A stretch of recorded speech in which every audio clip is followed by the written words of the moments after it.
Here are our writers for this week. T.S. Eliot. And I like this picture of him because it suggests fragmentation. You don't have a typical portrait photograph of a writer, and that's the essence of modernism, fragmentation. And our next writer is Eliot and Ginsberg. The prompt this week asks you to look at the video Modernism in Theory, located under web links, and establish some characteristics and apply them to the two poems, The Love Song of J. Alfred Prufrock and Howl.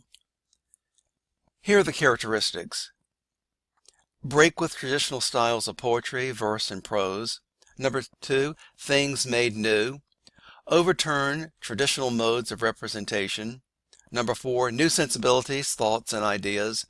Horrors of war, World War I and II, the Great Depression of 1929, cause writers to question the rationality of humankind.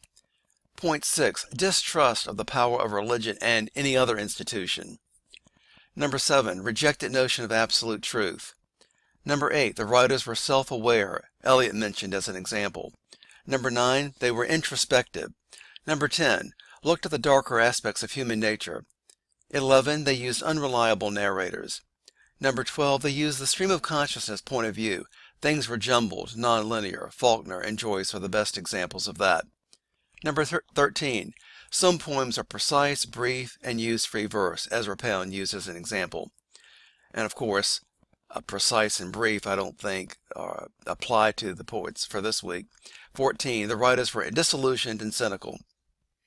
And 15, Gloria Stein referred to the writers as a lost generation.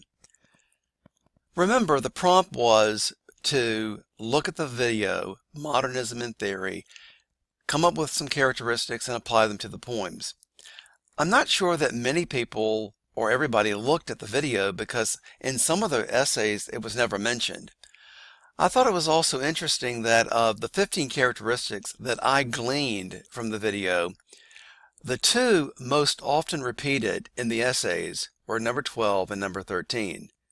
Stream of consciousness point of view, and free verse. I thought it was interesting that this was repeated so often when you had so many characteristics to choose, and I really can't come up with a reason as to why those two got so much play when they really weren't the best characteristics to use. The best characteristics were this idea of new modes of representation and this disillusionment with society. I recommend that you trust yourselves more when you're reading poetry, a novel, or a short story. And we can bring up Axel Ulrich and his laws of epic folk tales once again with his law of repetition. Look at what is repeated in the poem. Look at what is repeated with the short story or in the novel, because it is through what is repeated that the writer is going to indicate the themes and what he's trying to convey to us. And of course, this is communication. For example, just looking at the beginning of the love song of J. Alfred Prufrock, even the title indicates something to us. If I ask you, if we were in class and ask you, what do you expect to hear from a love song? Certainly it's not the poem that follows. The love song of J. Alfred Prufrock is not a Hallmark card. And so you have a bit of irony with the title once you read the poem, and also the name J. Alfred Prufrock. That's not a name you hear or encounter very often. It's kind of odd. You might even associate the bird peacock with Prufrock. I mean, and the name even evokes the kind of character he is. As some people, as one person said in the essay, he is a pathetic person. He reminds me of Richard Cory without the glitter and the wealth. He is, you expect him to even commit suicide at the end. Also, if you look at the first stanza, and I'm not going to go through the entire all the poems this way because I want to keep this brief, but the very beginning of the poem indicates that you're in for an unusual poem. Let us go then, you and I, when the evening is spread out against the sky, like a patient etherized upon a table. Well, when you begin a poem about a patient who is under ether, that establishes the theme immediately. We are not reading a traditional poem, and that is the theme is about isolation, alienation, and disillusionment, and we see that all the way through the poem, over and over and over. Also, let me say a few things about Howl by Allen Ginsberg. Let me go back to the Eliot for just a minute. Even though this poem is dealing with disillusion, it's a fairly regular poem. We have some rhyme, we have some rhythm to the poem. Unlike with Howl, it looks like, if you look at the poem, it looks like it's a text. It looks like it's prose. However, there is a fragmentation about the poem. It's just layering image on top of image, which I think is beautiful. And but it does have regularity. Notice that after the first three lines, all the other lines begin with who. The poem begins, I saw the best friends of my generation destroyed by madness, starving, hysterical, naked. But then after these first three lines, the lines begin with who poverty and tatters and hollow-eyed,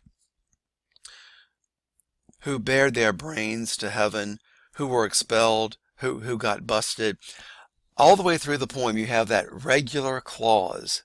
So you do have something standard here, but the images are cataclysmic, kaleidoscopic. They're running into each other. It's like a painting, and it's just a flurry of images. And let me say in conclusion, something about the comments that I received. I remember one person said in response to peers that the poems were, well, especially Howl, was vulgar. And I got an email complaining about the poem.